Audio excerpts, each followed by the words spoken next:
En una reunión familiar para la entrega de la herencia, mis padres me sorprendieron al darle los 5 millones de dólares completos a su hija favorita y decirme que tenía que trabajar más duro. Pero entonces mi abuelo se levantó y sorprendió a todos entregándome un cheque por 55 millones de dólares. Mi mamá gritó, «No puedes hacerme esto». Lo que hizo mi abuelo después la dejó en completo shock. Hola a todos, me llamo Becky Lynch, tengo 28 años y soy la oveja negra de mi familia, o como a mi mamá le gusta decir, la decepción. Nunca fui la hija favorita, ese papel le pertenecía por completo a mi hermana mayor, Melissa. Ella era la hija perfecta, estudiante de excelencia, graduada de una universidad de élite, casada con un neurocirujano y mamá de 2 niños adorables. Mientras tanto, yo era la chica que abandonó la universidad, empezó un pequeño negocio de arte y rentaba un modesto departamento de un cuarto en la ciudad. Mis padres casi ni me volteaban a ver, a menos que fuera para criticar algo que dije, hice o vestí. Mi mamá siempre me recordaba que el éxito significaba estabilidad y números en la cuenta bancaria, no pinturas en un estudio pequeño. Mi papá, él solo asentía y se quedaba callado. Supongo que era más fácil así. A pesar de todo, todavía los quiero. Seguía asistiendo a cada cumpleaños, cena navideña y reunión familiar, esperando un poco de calidez. Pensaba que tal vez algún día verían que yo también tenía valor. ¿Qué importaba? Esa ilusión se rompió por completo el domingo pasado.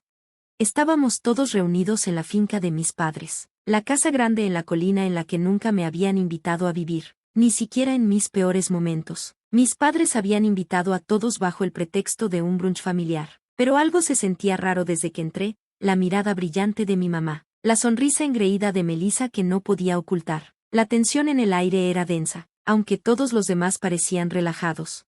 Íbamos a la mitad del postre cuando mi papá chocó su copa de vino y se levantó. Gracias a todos por venir. Hoy no es solo un brunch, también es el día en que finalizamos el plan de la herencia. Decidimos entregar nuestra finca y activos ahora, en lugar de después de que ya no estemos. Así podremos ver crecer nuestro legado. Me quedé congelada. Ni siquiera sabía que esto estaba pasando. Nunca lo habían discutido conmigo. Mi corazón latía con fuerza. Él aclaró su garganta. Hemos decidido darle los 5 millones completos del fideicomiso familiar a Melissa. Ella se lo ha ganado, sus logros, su estilo de vida, su dedicación a todo lo que esperábamos de una hija. Becky me miró, y por un momento vi algo, duda, culpa tal vez, pero desapareció. Tienes que trabajar más duro. La vida no recompensa a los soñadores. Becky, elegiste otro camino y lo respetamos. Pero esta herencia es una inversión, y Melissa es la mejor inversión. Los miré fijamente, abrí la boca, pero no salió ni una palabra. Mi cara se quedó sin sensación. Escuché murmullos incómodos alrededor de la mesa, la gente moviéndose en sus sillas. Melissa me miró con una sonrisa a medias disculpándose, a medias satisfecha, esa que decía, esto siempre iba a ser mío. Me levanté, sin saber bien qué iba a decir, pero antes de que pudiera hablar, se escuchó una silla arrastrarse en el extremo del salón. Todas las cabezas se voltearon hacia el sonido. Era el abuelo Henry, el papá de mi mamá, ahora de 84 años. Caminaba con un bastón y usualmente se quedaba callado en estos eventos, pero esta vez parecía furioso. Sus ojos se clavaron en mi mamá y luego en mí. Becky, ven aquí, dijo con voz firme. Caminé hacia él lentamente, aún aturdida. Metió la mano en su saco y sacó un sobre blanco y limpio. Me lo entregó con las manos temblorosas. Esto es para ti, dijo. Vendí unas propiedades viejas que tenía en Irlanda, 55 millones de dólares. Es todo tuyo, Becky, todo. Todo el cuarto se quedó en silencio. Mi mamá jadeó, mi papá parpadeó, la cara de Melissa se cayó, incrédula. No puedes hacerme esto, gritó mi mamá. Ese dinero se suponía que se quedaría en la línea familiar. Becky ni siquiera sabe cómo manejar 10 dólares, mucho menos 55 millones. El abuelo se volteó hacia ella, su bastón temblando en la mano. ¿La línea familiar? Yo construí esa fortuna desde cero, sin ayuda de nadie. Tu hija menospreció a Becky por años, mientras Becky llegaba callada, sin expectativas, con corazón. No quiero que mi legado sea devorado por un orgullo egoísta. Quise empoderar a alguien que entiende la lucha, no el derecho. Yo seguía congelada, con el sobre apretado en la mano. Ni siquiera miré dentro. No necesitaba. Solo el gesto ya había abierto algo dentro de mí. Mi mamá parecía a punto de estallar. Su rostro se puso rojo. Estás senil, le espetó. Se volvió hacia mi papá. Di algo. Pero mi papá solo se acomodó en su asiento, frotándose la frente. Por primera vez, no dijo nada, y tal vez ese silencio habló más fuerte que cualquier defensa. El abuelo se sentó lentamente, respirando un poco pesado por la tensión. Yo temblaba, no por el dinero, aunque era impactante, sino por la validación. Por primera vez en años, alguien me vio, creyó en mí, me eligió. El resto del brunch fue un borrón. Melissa no me dirigió la palabra, mi mamá no me miró, mi papá murmuró algo sobre tener que hacer una llamada y desapareció. Al abuelo le trajeron una taza de té como si nada hubiera pasado, pero yo sabía que no era así. Vendrían por mí, intentarían cuestionarlo, impugnarlo, hacerme sentir culpable, pero por primera vez en mi vida, sentí que tenía poder, no por el cheque, sino por la verdad detrás. Y aún así, no sabía lo feo que se iba a poner todo. Lo que hizo mi mamá al día siguiente no solo fue cruel, fue peligroso, y me hizo cuestionar si esta herencia era una bendición o una maldición.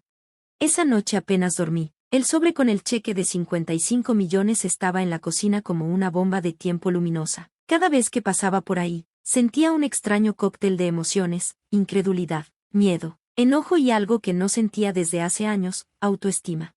Para la mañana, me había convencido de que estaba preparada para las consecuencias, pero nada me preparó para lo que pasó después.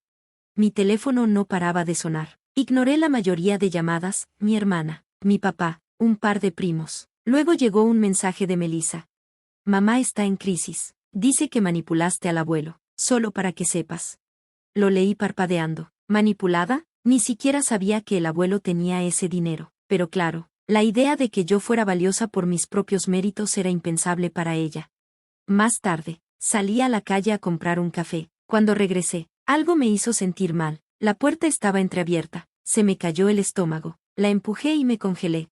Mi departamento había sido saqueado. Cajones volcados, cojines rasgados, lienzos cortados. Mi estudio estaba completamente destrozado. Mi laptop desapareció junto con algunos cuadernos de bocetos. Pero lo peor de todo, el sobre había desaparecido del mostrador. Salí de ahí despacio, con el corazón a mil, y llamé a la policía de inmediato. Se hizo el reporte. Buscaron huellas. Les di la lista completa de objetos robados. Pero todo el tiempo, un pensamiento me consumía. Esto no fue al azar. Esto fue ella.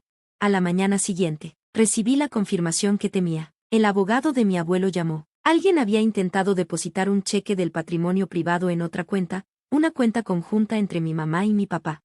Lo habían robado, mis propios padres. Sentí que la rabia me subía como lava, no por el dinero, aunque sí era una traición, sino porque habían entrado a mi casa, violado mi espacio, destruido mi arte como si no fuera nada. Conduje directo a la casa del abuelo. Vivía en una propiedad tranquila, boscosa, a las afueras de la ciudad. Cuando abrió la puerta, supo que algo andaba mal solo con ver mi cara. Robaron el cheque, le dije, destruyeron mi lugar. Apretó la mandíbula. Entra, dijo, siéntate. Entré, aún temblando. El abuelo me dio una taza de té, la que siempre hacía con miel y limón. Escuchó cada palabra. Luego tomó el teléfono y llamó a su abogado. Esto cambia todo, dijo. Si están dispuestos a bajar tan bajo, entonces ya no merecen el beneficio de la duda.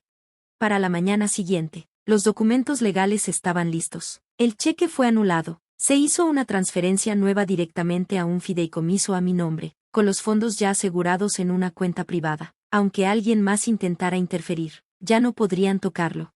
Pero el abuelo no se detuvo ahí. Envió una carta formal a mis padres y a Melissa. En ella detalló exactamente por qué excluía a mi mamá de su testamento, no solo por el cheque robado, sino por años de favoritismo, crueldad y manipulación dirigidos hacia mí.